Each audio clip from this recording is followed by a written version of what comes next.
Hello friends, तो ये हमारे पास में रिकनेक्ट का 2 टन का एसी। अब इसमें क्या प्रॉब्लम आ रही है कि इसमें कंप्रेसर हमने चेक किया था तो ख़राब था, तो इसलिए हम ये न्यू कंप्रेसर लेके आए इसके लिए रिप्लेसमेंट करने के लिए। तो ये है हमारे पास में वर्लपूल का 2 टन का कंप्रेसर जो कि रिकनेक्ट के एसी में लगेगा। तो अब हम क्या करते हैं कि सबसे पहले जो इसके ढक्कन है, जितने भी कवर है, इन सबको अलग करते हैं कि ऊपर के इसके जितने पार्ट्स है तो ये सारे हटा देंगे।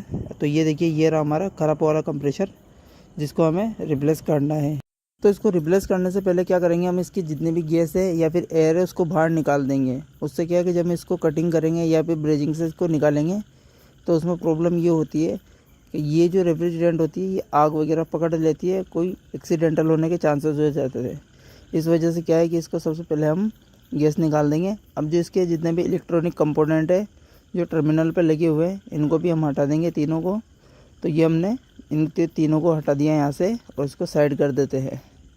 अब ये देखिए, ये हमने इसको क्या है ब्रिजिंग करके नहीं निकाला, हमने इसको ट्यूब कटर से कटिंग कर दी है और नीचे जो इसमें नट बोल्ट लगे हुए हैं इनको भी खोल लिया है।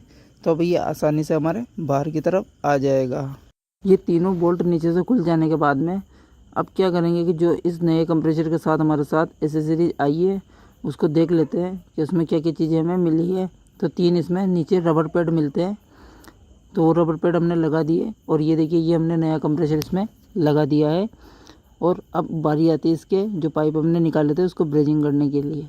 तो ब्रेजिंग करने से पहले क्या है कि आप पाइप को अच्छी तरह से घिस लीजिए ताकि उस पर ब्रेजिंग अच्छे से हो सके, लीकेज कहीं नहीं रहे। तो उसी के लिए हम इसको फाइल से क्लीन कर दिया और क्लीन करने के बाद अब हम इसमें ब्रेजिंग करेंगे। ब्रेजिंग करते समय आपको ये ध्यान रखना है कि जो हमारे सर्विस वाल लगे होते हैं उनको ओपन रखना है या उसमें चार्जिंग लाइन हमें लगा देनी है, जिससे क्या है कि इसके अंदर जो हमारा एसी है उसकी पाइपलाइनों के अंदर एयर ना बने। या फिर आप चाहो तो इसके फ्लेयर नट वगैरह खोल सकते हो, जिससे क्या है कि जो हम ब्रेजिंग करते हैं तो अंदर इसमें एयर बनने लग जाती है। तो वो एयर वहाँ से पास हो जाएगी जहाँ से हमने इसके वॉल या चार्जिंग लाइन लगाई या फिर फ्लेयर वहाँ से खोला है। तो हम बारी बारी से इसके जो दोनों हमने पॉइंट काटे हुए थे सक्शन और डिस्चार्ज का, तो वहाँ पर अच्छे से इसमें ब्रेजिंग कर देंगे। तो ये अब हमने सक्शन और डिस्चार्ज दोनों पाइप को कंप्रेसर से लगाकर ब्रेजिंग कर दिया है। और हमने जो इसकी ब्रेजिंग की है वो भी काफ़ी अच्छे तरीके से की है ताकि ये कहीं से लीकेज ना रहे, अच्छे से इसमें माल भरा है। तो ये काम कंप्लीट होने के बाद में अब हम जो हमारे ऊपर ये देखिए ये है सील। तो इस सील पर हमें क्या है कि एक तो ये वाटर रेजिस्टेंस होती है, साथ ही क्या है कि इस पर CSR यानी कि कॉमन रनिंग स्टार्टिंग, तीनों चीज़ें इसमें ये लिखी होती है ताकि हमें पता लग जाए कि कौन सा पॉइंट रनिंग है, कौन सा स्टार्टिंग और कौन सा कॉमन है। अब हम लगाते हैं इसमें जो हमारी इलेक्ट्रॉनिक वायरिंग है कंप्रेसर से कैपेसिटर और 220 वोल्ट AC सप्लाई के लिए जो होती है वो केबल हम इसमें वापस अटैच कर देंगे। तो ये तीनों पॉइंट हमें इसमें वापस से लगा देने हैं। हमारे जिस भी भाई को अगर ये कॉमन रनिंग स्टार्टिंग पता नहीं है कि इनको कैसे निकाला जाता है, तो मैंने इसके ऊपर एक वीडियो बनाई है जिसका लिंक मैं डिस्क्रिप्शन में डाल दूंगा। तो वहाँ से जाके आप चेक कर सकते हो कि जो कंप्रेसर होता है उसके कॉमन रनिंग स्टार्टिंग कैसे फाइंड आउट करते हैं। तो वायरिंग अटैच करने के बाद अब जो इसके ऊपर की कैप है इसको भी हम लगा देंगे और इसमें जो ऊपर नट है वो भी लगा देंगे। इसमें क्या है कि जब आप इसको वॉश करते हो एसी को तो इसके अंदर जो आपकी थिम्बल है वहाँ तक पानी इसमें नहीं जाता है, जिससे क्या है कि जो आपके थिम्बल है वो जलती नहीं है, अच्छे से वर्क करती है, ना ही कंप्रेसर को कोई लोड आता है।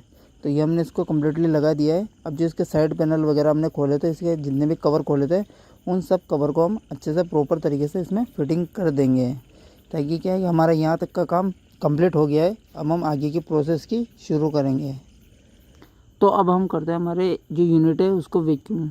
हमने क्या है कि जो इसका जहाँ ब्रेजिंग की थी वहाँ पर हमने इसका लीकेज वगैरह सारी चीज़ें चेक कर ली है अच्छे से, कोई इसमें इशू नहीं है, वहाँ से कहीं से हमारे लीकेज नहीं है। तो हम लास्ट फाइनल काम ये करते हैं कि इसको हमें वैक्यूम करना है। वैक्यूम करने के बाद में इसमें गैस चार्ज करेंगे। तो ये हमारे पास में R22 की लाइन है जो कि हम इसमें कनेक्ट कर इसको एसी को वैक्यूम करेंगे। लगभग आधे घंटे बाद हमने इसको चेक किया है तो हमारा जो एसी है यूनिट है वो कम्प्लीटली वैक्यूम हो गया है।